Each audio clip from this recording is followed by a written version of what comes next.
សង្គ្រាមជិតចប់ហើយត្រាំនិយាយថាកំពុងចរចាសន្តិភាព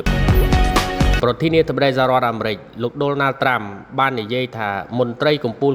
របស់លោកដូចជាលោកជេឌីវ៉ាន់និងលោកម៉ាកូរ៉ូបេយ៉ូកំពុងតែចូលរួមនៅក្នុងការចរចាជាមួយអ៊ីរ៉ង់ដើម្បីបញ្ចប់សង្គ្រាម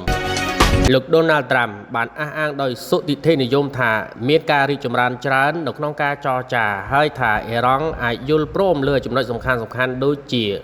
ការបោះបង់ចោលនៅអាវុធនុយក្លេអ៊ែរការបញ្ឈប់សកម្មភាពយោធាមួយចំនួន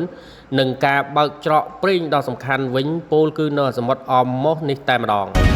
ជាការកត់សម្គាល់សហរដ្ឋអាមេរិកក៏បានដាក់ផែនការដើម្បីបញ្ចប់សង្គ្រាមចំនួន15ចំណុចហើយមានប្រទេសដូចជាប៉ាគីស្ថានអេស៊ីបនិងទួរគីដែលជួយជាមធ្យោបាយនៅក្នុងការចរចា